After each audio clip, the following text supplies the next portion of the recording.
आज है हमारा लेक्चर 4 फॉर पीजीटी फिजिक्स और इसमें हम कवर कर रहे हैं इलेक्ट्रोस्टैटिक पार्ट, जिसमें आज हमारा जो टॉपिक है वो है गॉस लॉ। इससे पहले हमने लेक्चर में हमने देख लिया है कि हम कैसे डिफाइन करते हैं इलेक्ट्रिक फील्ड को एंड इलेक्ट्रिक फ्लक्स क्या होता है।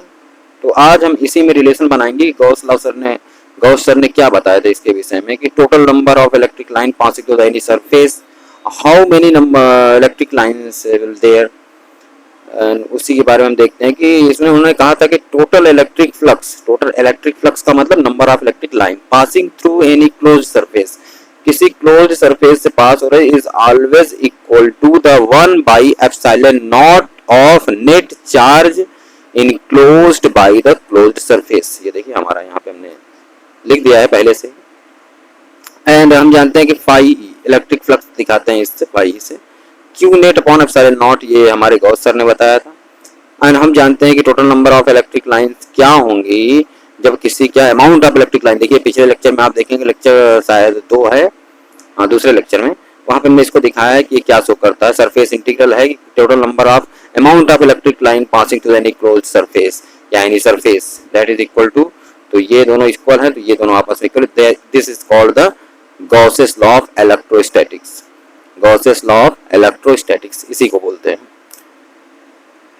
और इसकी प्रूविंग भी होती है, लेकिन जो हम जिस विषय पे हम पढ़ रहे हैं पीजीटी के हैं, वैसे आपने इसको इंटर में या बीएससी लेवल पे आपने इसको पढ़ रखा हो, तो इतनी ज़रूरत यहाँ पे नहीं है कि प्रूविंग हम करें। कोई इसका ज़्यादा ऐसा प्रूफ तो पूछेंगे नहीं आपको, यहाँ पे ऑब्जेक्टिव टाइप क्वेश्चन होते हैं, तो हमें इतना जानना पर्याप्त है। बाकी आप करना चाहते हैं तो हमारे कुछ वीडियोज़ हैं जिसमें हम प्रूविंग करवा देंगे, वो बीएससी के लिए ज़रूरी है जब आप पेपर देने जाते हैं एग्ज़ाम वगैरह उसके लिए। लेकिन आप जहाँ तक हम पीजीटी या इस सब पे अभी या किसी भी राज्य का हो, पीजीटी हो, एनयूएस हो, केवीएस हो, सभी के लिए काम करेगा, तो हमें इतनी जानकारी होनी चाहिए। और ऐसा नहीं कि ये ऊपर का जानकारी, मतलब ऊपर पढ़ना है, हमको डीप में भी जाना है, लेकिन प्रूविंग वगैरह यहाँ पे हम नहीं करेंगे। उसके बाद हमें क्या होता है, यहाँ पे हमें शो करना होता है कि ये हमारा जो फॉर्म है ये हम इसे बोलते हैं integral form. This is called the integral form.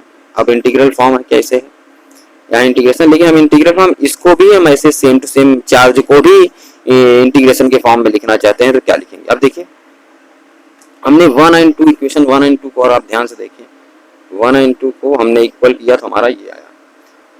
And अगर हम यहाँ इमेजिन करते हैं कि एंड इफ, हम ऐसा मानते हैं एंड इफ चार्ज, जो हमारा चार्ज है, जिस चार्ज की बात कर रहा हूँ, charge is continuous.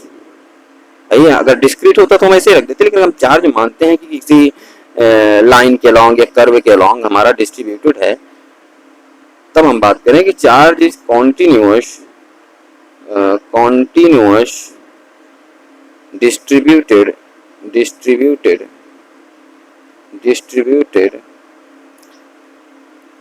in a closed surface अगर ऐसा दें तो हम इस चार्ज को अगर हम देखें तो हम उसको लिख सकते हैं कि इसके वॉल्यूम चार्ज की फॉर्म में लिखेंगे। वॉल्यूम चार्ज डेंसिटी हमने बताया था किसे, रो से दिखाते हैं हम, तो हम रो से अगर लिखें तो क्या हो जाएगा, ये आपका इंटीग्रेशन फॉर्म में लिखना तो हम कह सकते हैं कि डी क्यू आता है, लेकिन हम उसे हम इंटीग्रेट करेंगे तो यही हमारा क्या बनेगा, क्यू नेट बन जाएगा। और ये सर इंटीग्रेशन का साइन आएगा, एंड यहाँ पे टाउ लिखिए या वी लिखिए, जो भी सही है, तो आप यहाँ पे क्या लिख सकते हैं, टाउ लिखते हैं या वी भी लिख सकते हैं वॉल्यूम को, लेकिन यहाँ टाउ से लिखेंगे क्योंकि हम पोटेंशियल की बात करेंगे तो इससे दिक्कत ना हो हमें। रो डी टाउ, ये वो हमारा नेट चार्ज। अब इसी का उपयोग अगर हम इक्वेशन नंबर 3 में कर दें, या अगर इसको हम 4 मानते हैं यहाँ पे,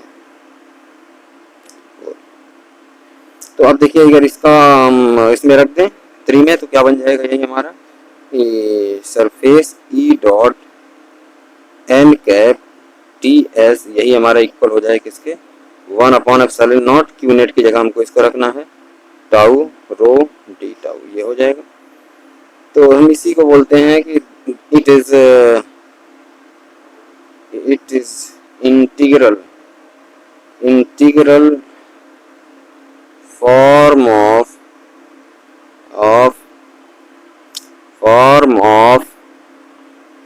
Gauss law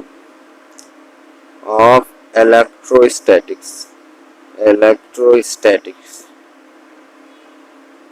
बड़ा सिंपल सा है, ऐसा नहीं कुछ इसमें बहुत ज़्यादा डीप में सोचना है, बड़ा सिंपल सा है। तो ये हम इसे बोलते हैं कि it is the integral form of Gauss law of electrostatic. इस फॉर्म में हम लिख सकते हैं, हमने कुछ किया नहीं, यहाँ पे देखिए डिस्क्रीट फॉर्म में लिखा है, क्यू नेट हम गिनती करें कि किसी भी क्लोज सरफेस के अंदर हमारे जो चार्ज हैं वो कहाँ पे हैं, तो इस प्रकार से हों कि गिनती हम कर सकें। यहाँ देखिए 1 2 3 ऐसे हों तो क्यू नेट हम लिख सकते हैं। लेकिन अगर यही चार्ज क्या हो कॉन्टिन्यूस हो, किसी कर्व के लॉन्ग, किसी सरफेस के लॉन्ग अगर डिस्ट्रीब्यूटेड है, तो हम इसे केवल इंटीग्रेशन की मदद से कर सकते हैं, जो कि हम जैसे हमने किया है, इसे बोलते हैं इंटीग्रल फॉर्म। अब इसी का एक पार्ट आता है जिसे बोलते हैं हम डिफरेंशियल फॉर्म। डिफरेंशियल फॉर्म में क्या होगा, हम डिफरेंशियल फॉर्म भी लिखते हैं इसी का, और उस डिफरेंशियल फॉर्म लिखने के लिए वो भी काफ़ी इंपॉर्टेंट होता है, हमें पता होना चाहिए। तो आप देखते हैं डिफरेंशियल फॉर्म हमारा कैसा होगा। तो इसमें हम देखेंगे कि how we define the differential form of Gauss law. Differential form हम कैसे लिखते हैं, तो उसका तरीका बड़ा सिंपल सा है। अगर हमको एक थ्योरम याद हो जिसे बोलते हैं गॉस डाइवर्जेंस थ्योरम। अच्छा, हम दो थ्योरम के बारे में बताते हैं आपको, जो कि एक है गॉस डाइवर्जेंस थ्योरम, जो कि सरफेस से वॉल्यूम, वॉल्यूम से सरफेस हम चेंज कर सकते हैं। दूसरा है स्टोक्स कर्व थ्योरम, जिसमें हम लाइन से सरफेस एंड सरफेस से लाइन चेंज करते हैं। ये इन दोनों इंटीग्रल का हम कह सकते हैं एक कनेक्शन है, ब्रिज की तरह दोनों वर्क करते हैं, जो कि आपको पूरे इस इलेक्ट्रोस्टैटिक हम पढ़ें या ईएमटी पढ़ें, जो भी हम पढ़ते हैं वहाँ पे क्या करेगा, ये एक बहुत ही सॉलिड जो है एक फार्मूले के रूप में, या हम कहें एक अस्त्र के रूप में काम करेगा। और इसके बारे में हमको थोड़ा डीप नॉलेज होना जरूरी है, हर जगह ये आता रहता है। तो हम कहेंगे according now from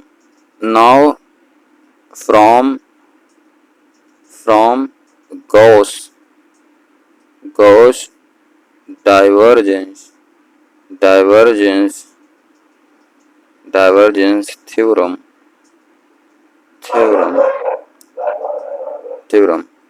vector calculus का है। हम क्या जानते हैं गॉस डाइवर्जेंस थ्योरम के बारे में, हम जानते हैं अगर कोई आपका वॉल्यूम एक बार लिख के भी लिखें या ऐसा भी लिख सकते हैं। हम कहेंगे divergence of any general vector की बात करते हैं भाई, ए कोई जनरल वेक्टर है, एंड डी वी ये इक्वल होगा किसके, सरफेस इंटीग्रल के ए डॉट डी एस के बराबर। जहाँ पे हमारा ये कोई वॉल्यूम है और ये इसका पूरा वॉल्यूम है, ये सरफेस होगा ये। तो इस तरीके से हम बात करेंगे।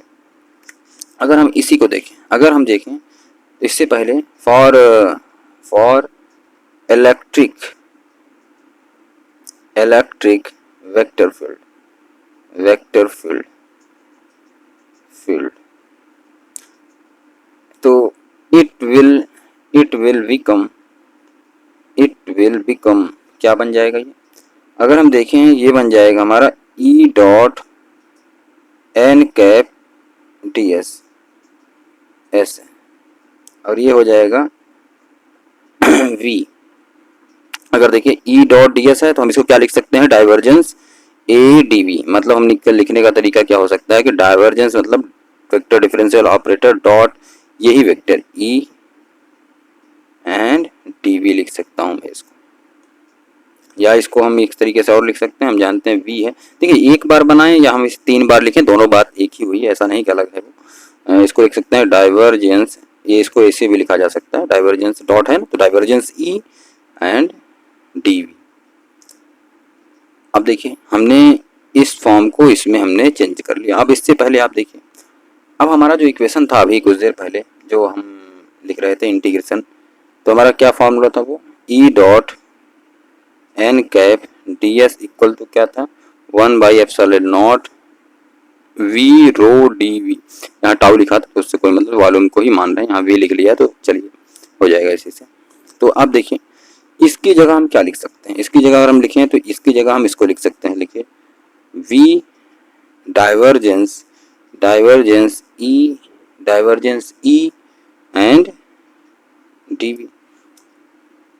ये हमने कहाँ लिखा, ये हम इसकी जगह लिख रहे हैं, और यहाँ पे हमारा क्या है 1/ε0, या इसको अंदर भी कर सकते हैं कि रो अपॉन ε0, क्योंकि कांस्टेंट अंदर चला जाएगा, एंड वी डी वी एक तरफ करिए इन दोनों को। हम इसको ऐसा लिख सकते हैं, दोनों को एक साथ अगर लिखेंगे तो divergence E and minus sigma upon, ये इस तरफ आएगा sigma upon and D V equal to 0।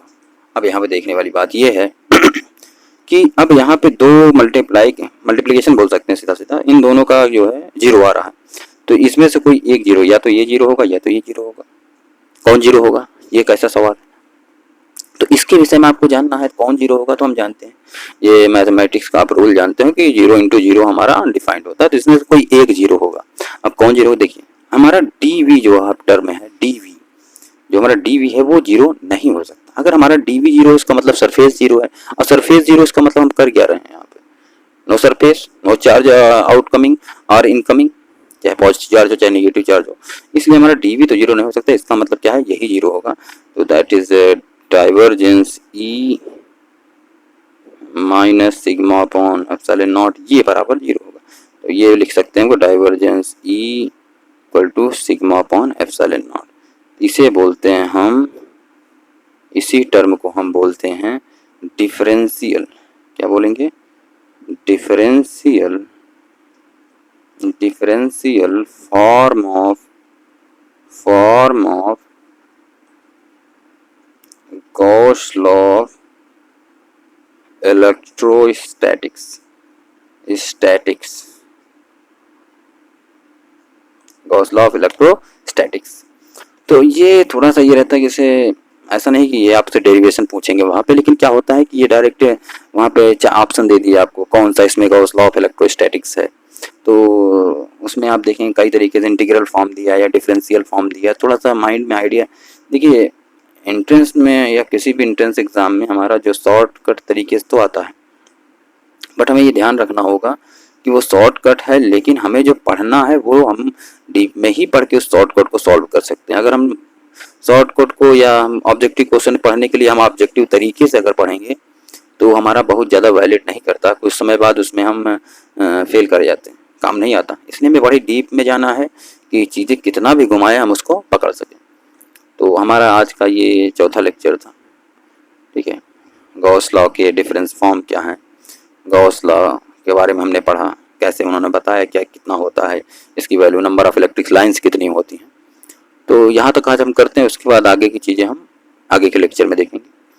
तो थैंक यू, एंड प्लीज़ आप लोग चैनल को देखते हैं थोड़ा सब्सक्राइब किया करिए, क्योंकि आप उसको लाइक करिए, सब्सक्राइब करिए। कोई और दिक्कत हो, आपको नई चीज़ें पढ़नी हो तो आप कमेंट किया करिए, थोड़ा मुझे भी मोटिवेशन मिलता है बनाने में, जो भी मुझसे हो सकता है ये अब इसी तरीके से। तो थैंक यू।